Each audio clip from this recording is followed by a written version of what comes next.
प्यारे बच्चों, आज मैं आपको कक्षा 12 का पहला पोयम पढ़ाने जा रहा हूँ। इसे आप ध्यान से समझें। आपका पहला पोयम है character of a happy life. एक प्रसन्नचित्त व्यक्ति का आचरण, एक प्रसन्नचित्त व्यक्ति का जीवन। Character of a happy life is written by Sir Henry Wotton. Sir Henry Wotton was great poet of English language. He wrote many topics. One of them, character of happy lives. In this poem, the poet Sir Henry Wotton describes the quality of a really happy man. A really happy man is honest and truthful. He is a master of his passions. He is master of his strong feeling, and he is rich in heart and is lord of himself. The great English poet Sir Henry Wotton says that. कवि पहली पद में लिखता है, in the first stanza the poet says that how happy is he by not taught, that serveth not another's will, whose armor is his honest thoughts and simple truths, his utmost skills. The great English poet says that how happy is he by not taught. वह व्यक्ति कितना प्रसन्न है जो जन्म से या शिक्षा से, that serveth not another's wills, जो दूसरों की इच्छाओं के अनुसार कार्य नहीं करता। That means कवि लिखता है कि वास्तव में जो प्रसन्नचित्त व्यक्ति होता है वह किसी की गुलामी नहीं करता, दूसरों की इच्छाओं के अनुसार कार्य नहीं करता। Whose armor is his honest thought, उसका ईमानदारी भरा विचार ही उसकी सुरक्षा कवच होती है। And simple truth his utmost skill, और उसका साधारण सत्य ही सर्वोत्तम योग्यता होती है। In the second stanza the poet appreciate whose passions not his masters are, उसकी तीव्र इच्छाएं, that means a really happy man, वास्तव में जो एक खुश आदमी होता है उसकी तीव्र इच्छाएं, काम, क्रोध, लोभ, मोह, प्रेम उसकी मालिक नहीं होती, वह अपनी तीव्र इच्छाओं का मालिक होता है। Whose soul is still prepared for death, उसकी आत्मा सदैव मरने के लिए तैयार होती है। कहने का अर्थ यह है कि वास्तव में जो प्रसन्नचित्त आदमी होता है वह कभी भी मृत्यु से डरता नहीं है। Untied unto the world with care, वास्तव में जो प्रसन्नचित्त आदमी होता है वह अपने आप को सांसारिक चिंताओं से मुक्त रखता है। आप प्रिंसली लव और वल्गर ब्रीथ, उसे न तो राजा के प्रेम की आशा होती है और न तो सामान्य लोगों की आलोचना की चिंता होती है। In the third stanza the great English poet sir Henry Vuitton describes the quality of a really happy man and says that who means a truly happy man. Who का अर्थ यहाँ वास्तव में एक प्रसन्नचित्त व्यक्ति से है। Who hath his life from rumors freed, whose conscience is his strong retreat, whose state can neither flatters feed, nor ruin make oppressors great.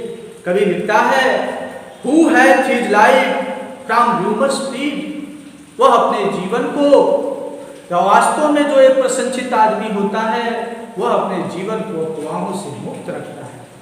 Whose conscience is his strong retreat, उसकी अंतरात्मा की आवाज ही उसका दृढ़ शरण स्थल होती है।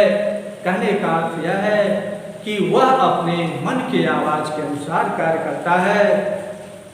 Whose state can neither flatters feed, उसकी दशा को कोई भी चापलूस बदल नहीं सकता। कहने का अर्थ है कि वह चापलूसी से प्रभावित नहीं होता। ना रूल मेक ऑपरेशंस ग्रेट, और न तो कोई अत्याचारी उसका दमन करके, उसका विनाश करके महान ही बन सकता है। The great English poet sir Henry Wotton describes in the 4th stanza who means a really happy man। वास्तव में जो एक खुश आदमी होता है, who envies none, वह किसी से ईर्ष्या नहीं करता, वह किसी से भी जलन नहीं करता। whom chance doth raise, जिसको समय ने ऊंचा बना दिया, जिसको समय ने तरक्की दे दिया, प्रोन्नत कर दिया, ना वाइस न तो उसकी बुराई ही करता है। कहने का अर्थ कवि कह रहा है कि वास्तव में जो खुश आदमी होता है वह ऐसे व्यक्ति से कभी भी घृणा नहीं करता और न तो उसकी बुराई करता है जिसको समय ने बहुत बड़ा बना दिया, नौकरी चाकरी आगे बढ़ा दिया। Who never understood how deepest wounds are given with praise। वास्तव में जो खुश आदमी होता है वह कभी भी यह समझ नहीं सकता कि प्रशंसा के जरिए कितना गहरा घाव दिया जाता है। वास्तव में प्रशंसित आदमी यह कभी नहीं समझता क्योंकि वह प्रशंसा से प्रभावित नहीं होता है। ना rules of states but rules of good. वह राज्य के नियमों का पालन नहीं करता। अगर राज्य के नियम गलत हैं तो वह राज्य के नियमों का पालन नहीं करता, वह सिर्फ अच्छे नियमों का ही पालन करता है। In the 5th stanza the great English poet sir Henry Wotton says that who means a really happy man who God doth late and early pray। वास्तव में जो एक खुश आदमी होता है वह ईश्वर की सुबह शाम प्रार्थना करता है, वह ईश्वर की हर समय भक्ति करता है। More of his grace than give to land. केवल उसकी भक्ति को पाने के लिए, उसकी कृपा को पाने के लिए किसी फल संपत्ति या अपने निजी भाव, निजी स्वार्थ के लिए वह भगवान की पूजा नहीं करता। Who entertains the heartless day with a well chosen books or friends। वह अपने बेकार के दिनों को, वह अपने समय को अच्छी पुस्तकों और अच्छे दोस्तों के बीच बिताता है। कहने का अर्थ वास्तव में जो खुश आदमी होता है वह अपने दिनों को अच्छी पुस्तकों या अच्छे दोस्तों के बीच बिताता है। In the last stanza the great English poet sir Henry Wotton expressed his inner voice and says that this man is free from servile bands of hope to rise or fear to fall, lord of himself though not of lands, and having nothing he had all। The poet describes in this stanza this man is free from servile bands। यह आदमी That means a really happy man कि वास्तव में जो खुश आदमी होता है वह अपने आप को गुलामी के बंधनों से मुक्त होता है।